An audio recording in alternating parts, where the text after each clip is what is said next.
Villot pour un autre sujet tout à fait environnemental. Cher Chantal, avec grand plaisir, donc les quelques mots pour cette clôture, est-ce que vous avez eu la gentillesse d'assister à toute cette manifestation? Et merci à vous, cher Président, cher Gilles aussi. Bien, bonsoir à toutes et à tous, et merci encore Gilles pour cette invitation. Donc Denis, tu es tout excusé. Je comprends que les impératifs de train t'obligent à partir tôt. C'est toujours un exercice assez difficile. Alors j'étais grand témoin, normalement j'aurais dû intervenir pour rebondir sur les tables rondes, mais comme le temps était relativement ramassé, qu'il y avait énormément d'intervenants, et c'était toujours préférable que les personnes dans la salle puissent intervenir. Donc j'ai noté quelques idées. En fait, on a pas mal échangé avec Gilles parce qu'on est voisins de palier, et deux autorités indépendantes qui sont entassées l'une sur l'autre. Et ce qui m'a beaucoup frappé sur ce sujet des nuisances aéroportuaires et aériennes plus généralement, c'est que c'est avec le nucléaire l'un des deux seuls sujets où le conflit démocratique, qui est normal, le conflit d'argumentation est parfaitement normal, tourne parfois à la violence. C'est l'un des rares sujets où on a vu des débats qui, effectivement, ont pu devenir relativement violents. Et qu'est-ce qui fait qu'on en est arrivé là, ou on puisse en arriver là? Il y a différents facteurs, finalement, qui se rejoignent. Le premier, en général, quand un débat devient difficile, c'est que les personnes ont le sentiment soit d'être instrumentalisées, soit que le débat est un débat, j'utilise un terme qu'on entend assez souvent, un débat bidon, dont on ne tiendra pas compte. L'instrumentalisation, elle vient souvent du sentiment que l'information est incomplète ou biaisée. Donc ça pose la question de est-ce que l'information est accessible, c'est-à-dire compréhensible par tout le monde? Si vous faites un débat public, je vous recommande de ne pas utiliser cette phrase « Le handler n'est pas challengé sur l'arrêt de l'ABU ». Heureusement, mon voisin m'a tout expliqué. Deuxième question sur l'information, elle est récurrente dans tous les débats et toutes les concertations que l'on fait, quels que soient les sujets, parce qu'on ne fait pas que de l'aérien et du nucléaire, on fait des TGV, des autoroutes, des grandes industries. C'est est-ce que l'information est fiable? Il y a eu une demande tout à l'heure qui a été présentée par Françoise Brochot d'une autorité indépendante pour conduire les études coût-efficacité. Il faut savoir que dans tous les débats, toutes les concertations sur les enjeux de mobilité, la question des perspectives d'évolution de mobilité ou de trafic est systématiquement challengée. Donc que ce soit sur l'aéroportuaire ou sur le TGV ou sur des autoroutes, il y a le représentant de Vinci, donc il le sait très bien, on nous demande systématiquement des contre-expertises des études de mobilité qui sont présentées. Donc la fiabilité de l'information, ça suppose effectivement la disponibilité d'une information pluraliste et contradictoire, ça suppose que tous les acteurs puissent mettre leur information sur la table, et éventuellement, parfois, des expertises que nous, on ne qualifie pas de contre-expertise, mais d'expertise complémentaire. Le troisième, ou le quatrième, je ne sais plus, le troisième élément, très spécifique aussi à votre sujet, et c'est Étienne qui l'a dit, merci, tu es resté, Étienne Villot, on se connaît depuis longtemps, c'est pour ça qu'on peut s'appeler par nos prénoms, c'est concilier les contradictoires. Ce que tu as utilisé tout à l'heure comme expression. Et c'est vrai que les nuisances aériennes, c'est sur un territoire une exacerbation d'énormément de difficultés. Des difficultés qui sont des difficultés sanitaires, des difficultés environnementales, des difficultés économiques, et ça a été très bien cité tout à l'heure, des difficultés sociales, qui se concentrent sur un territoire qui font que c'est difficile, effectivement. Le sujet n'est plus un sujet technique.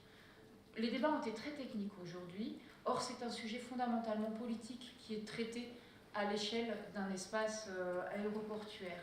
Et un sujet qui se fait souvent, on a eu ce cas-là par exemple quand on a fait la concertation sur le projet de Terminal 4 à Roissy, donc l'agrandissement des capacités d'accueil de Roissy. Finalement, un des sujets majeurs a été de dire est-ce que ce projet est compatible avec les engagements climatiques de la France? Et là, bien évidemment, ce n'était pas à ADP de répondre à cette question, c'était aux politiques, c'était aux responsables politiques qu'il appartenait de dire est-ce qu'on a la réponse à cette question. Car derrière, la technique ne fait que répondre à un objectif qui est fondamentalement politique. Est-ce qu'on veut ou pas développer l'aérien en France? Pour quels usages? Dans quelle perspective d'avenir, à court terme ou à moyen terme?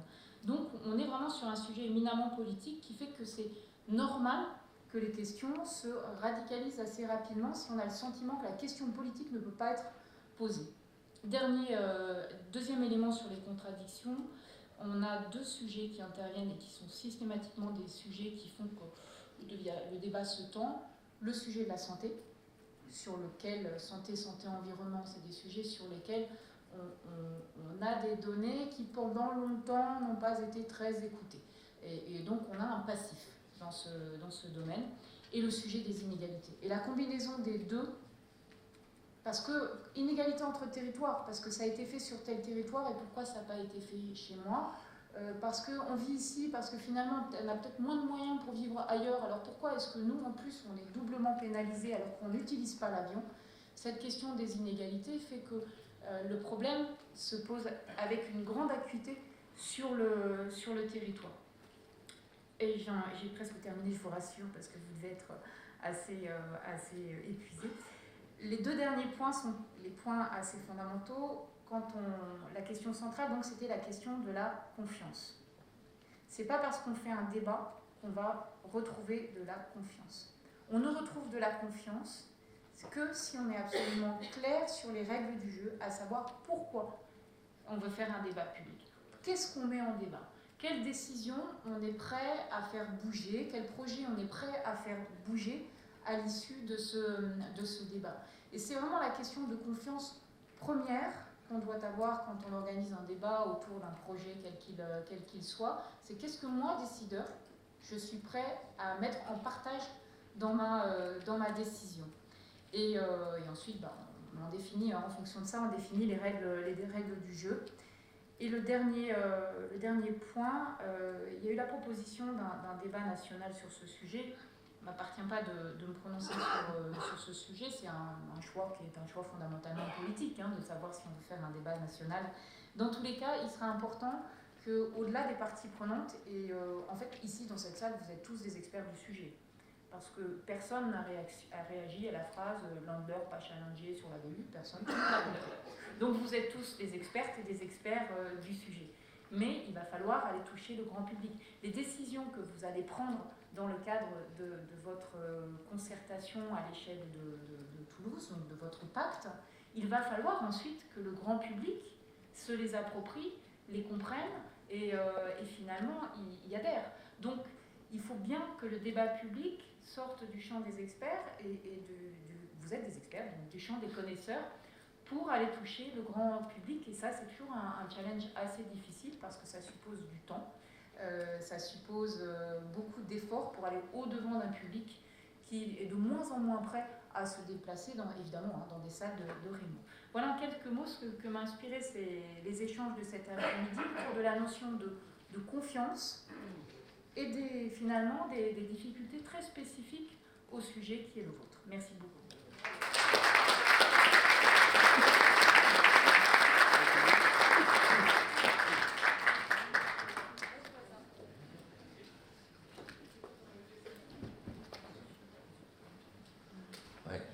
Merci à chacun. Je vais peut-être demander, puisque juste à la fin, on fera signer un acte d'engagement sur lequel je toucherai un mot, mais je vais demander à ceux qui sont invités à venir à la table, à monter.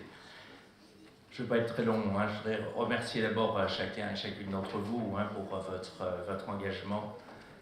Gagner la confiance des territoires dans notre capacité collective à réduire les émissions qui impactent la santé, l'environnement, le climat et la biodiversité est aujourd'hui nécessaire. Chacun est conscient que les attentes sont très fortes et qu'il n'y a pas de progrès durable qui soit basé sur la division entre les gens ou les territoires. Merci à Chantal Joanneau pour son apport et ses réflexions toujours importantes sur la façon de conduire les concertations, les consultations, le débat public. Les tables rondes ont montré que personne n'avait actuellement intérêt à jouer de l'inertie pour ralentir les changements que chacun sent bien comme nécessaires Nous connaissons tous le coût social du bruit, celui de la pollution, celui du changement climatique. Nous connaissons les risques et les dangers, et nous savons que sur un certain nombre de sujets, on ne peut pas attendre. Les tableaux ronds ont rendu compte d'initiatives et de propositions concrètes.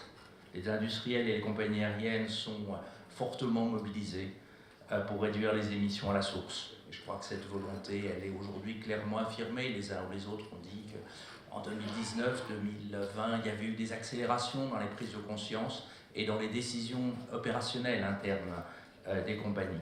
Les incitations au renouvellement de flotte commencent à exister, donc sûrement discutables, insuffisants, peut-être qu'il faut progresser encore, mais je crois que ces aspects sont importants. Tout le monde a noté que les avions moins émissifs sont aussi moins coûteux en exploitation, donc on voit bien qu'il y a une convergence entre l'économique et l'environnement. La question des aides à la casse peuvent peut-être être posées, puisqu'effectivement se posaient des façons sur comment se font des mécanismes pour accélérer le renouvellement de flotte. Il est peut-être opportun, ça a été évoqué, d'agir sûrement de manière convergente au niveau communautaire et au niveau local pour donner de la lisibilité sur les caractéristiques environnementales minimales des aéronefs qui seront autorisés à opérer sur chacun des aéroports dans les 5 ou 10 ans, en distinguant éventuellement les calendriers pour les opérations de nuit et les opérations de jour. La réduction des émissions des opérations au sol a été évoquée assez longuement, côté piste et côté ville. Elle est maintenant engagée. Peut-être que certains intervenants étaient plus optimistes que la réalité opérationnelle, mais je crois qu'aujourd'hui tout le monde est convaincu qu'il faut l'accélérer en tout cas. Ça doit permettre de viser un horizon en fait assez proche à ce que les concessions aéroportuaires deviennent des véritables zones à faible émission. L'enjeu est fort pour les salariés, ça a été indiqué, les usagers et les riverains des aéroports, et sur ce plan-là, il est relativement à portée de main. L'optimisation des procédures de navigation aérienne a été largement évoquée aussi. C'est un sujet majeur sur les territoires. Il y a eu des progrès importants et la transformation et la modernisation du CRNA de Reims récemment a été une étape importante. Des progrès sont engagés pour améliorer les routes. Les attentes sont très fortes pour les approches et les départs. Il importe de parvenir à manager les changements sans opposer les territoires aux uns et aux autres. Que ce soit pour généraliser les approches de descente en continu guidées par satellite, les taux de 45-50% ont été évoqués. Je crois qu'aujourd'hui, il faut qu'on vise des taux nettement supérieurs à cela, ou pour les prises d'altitude au départ. Les progrès techniques permettent des trajectoires plus précises, y compris des trajectoires courbes. Il y a des bons exemples qui ont été mis en œuvre ces dernières années. Des projets ont été conduits avec succès. Il y a eu aussi des échecs. Et je crois qu'il est important de tirer les enseignements des échecs dans le management de projets de modernisation et d'optimisation de trajectoires. La planification et la programmation des opérations aériennes doivent être respectueuses des trajectoires, ça a été évoqué. Le directeur général de corps a eu des mots assez forts. Les conditions dans lesquelles s'est faite la reprise des vols intracommunautaires en 2022 ont été difficiles, avec du manque de ponctualité, du non-respect d'engagement, voire du non-respect des règles. On a à gérer un nombre record de dossiers suite à des poursuites engagées par l'administration de l'aviation civile. Les engagements de qualité de service qui ont été récemment pris pour 2023 et 2024 sont importants et il est souhaitable qu'ils soient respectés parce qu'il ne peut pas y avoir de confiance si les engagements et les règles ne sont pas respectés. Certains intervenants ont évoqué indirectement la planification et la programmation urbaine. On a dans notre pays, depuis près de 40 ans, des outils. La plupart des plans d'exposition au bruit ont été réalisés, mais faute d'évaluation régulière, leur sens est souvent perdu de vue et on voit effectivement l'urbanisation qui peut gagner et complexifier finalement la gestion. L'heure est sûrement venue de questionner les pratiques d'élaboration et de gestion des servitudes. On peut se poser des questions. Est-ce qu'il ne faut pas gérer les plans d'exposition au bruit comme les plans de prévention des risques naturels ou technologiques? Est-ce qu'il ne faut pas confier la gestion des plans d'exposition au bruit aux EPCI pour permettre une gestion foncière cohérente en prenant les objectifs de zéro artificiellement net? J'ai vu tout à l'heure Anne Rigaille, quand Étienne a parlé de ZAN, Anne Rigaille était étonnée par l'expression. Donc c'est les objectifs de zéro artificialisation nette. Et c'est peut-être intéressant de rapprocher cette question d'objectif de zéro artificialisation nette des objectifs de non-augmentation des personnes exposées à des risques naturels, technologiques ou sanitaires. A été évoqué aussi l'autre outil, le plan James Honor, qui est un outil de programmation mais qui est frustrant. Plus de 20 ans après sa création, certains programmes ne sont réalisés qu'à 50-55%. Tout en les poursuivant, on peut se poser des questions, c'est ce qu'il ne faut pas les revoir localement, la nature et les moyens de la compensation en faveur des territoires les plus impactés. Certains ont évoqué, en posant directement la question, est-ce qu'il ne faut pas faire vivre les contrats de développement durable des territoires aéroportuaires tels qu'ils avaient été prévus par le législateur il y a un peu moins de 20 ans. Beaucoup d'entre vous ont évoqué la régulation. Il faut des règles environnementales. Du point de vue de l'autorité de contrôle, il faut que ces règles soient simples, compréhensibles et faciles à appliquer. Réglementer est un art difficile, ce n'est pas un objectif en tant que tel, c'est un moyen. Une bonne règle est une règle qui permet de satisfaire un objectif. On est dans un pays qui adore produire des règles et souvent sans se préoccuper de la façon dont elles peuvent être respectées. Dans sa sagesse, l'Union européenne a rappelé, il y a près de 10 ans, puisque le règlement qui a été évoqué plusieurs fois, il est 2014, que les projets de règles portant restriction de liberté d'exploitation des aéroports devaient faire l'objet d'études d'impact afin que le public et le décideur puissent apprécier leur pertinence. Le Collège de l'autorité de contrôle aéroportuaire ne dit pas autre chose lorsqu'il recommande de manière systématique que les projets de règles qu'il est chargé de faire appliquer soient systématiquement accompagnés d'un rapport de présentation et d'études d'impact réalisées dans les règles de l'art sous le contrôle d'une autorité compétente. Il est grand temps de conduire ces études à leur terme. Je crois que ce serait vraiment important pour rétablir la confiance. Gagner la confiance des territoires passe enfin par l'accès de tous aux données environnementales. C'est pourquoi, en conclusion de ce colloque, nous avons souhaité rappeler avec nos partenaires notre engagement à rendre publiques les données environnementales. Les données environnementales sont indispensables aux opérateurs pour pouvoir réduire leurs émissions et améliorer les performances. Elles sont indispensables aux collectivités territoriales pour pouvoir appréhender la situation sanitaire et environnementale de leur territoire. Elles sont nécessaires au public pour comprendre les politiques publiques et agir individuellement ou collectivement. Donc on a préparé une charte d'engagement qui va être signée ce soir par chacune des parties signataires. Sa signature est bien évidemment ouverte à toutes les personnes morales qui le souhaiteront. Cette charte vous sera communiquée. Le respect de la directive européenne de 2007, dite INSPIRE, est encore dans sur un certain nombre de territoires un combat qui n'est malheureusement pas gagné partout. Il est pourtant fondamental de notre point de vue pour gagner la confiance et c'est pour ça qu'on attache cette importance à ce que les données soient rendues transparentes. Je vous remercie pour votre attention et je vous invite, après la petite séance de signature qu'on va faire, à prendre un verre pour finir cette journée de manière conviviale.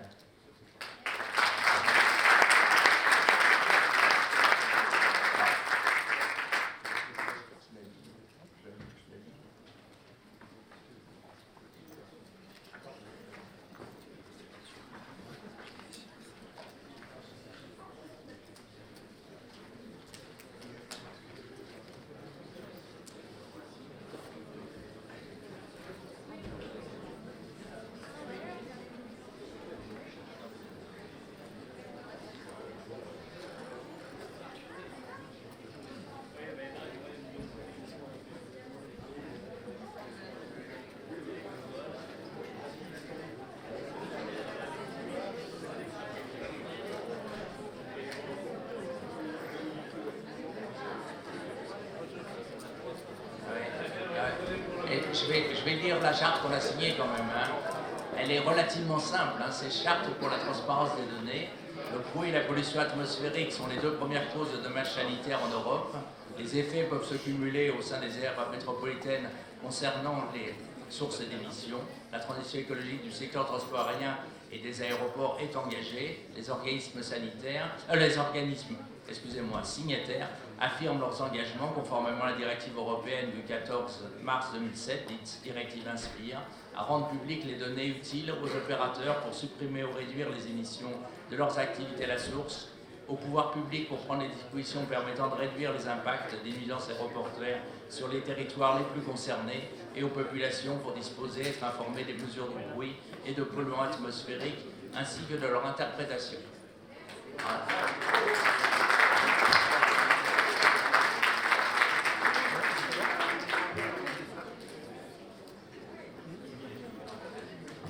C'est ouvert à toutes les personnes morales.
Non, pas demain.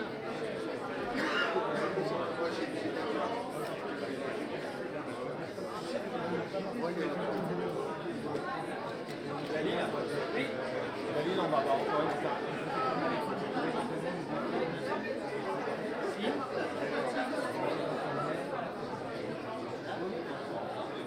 Ah, c'est bien sûr.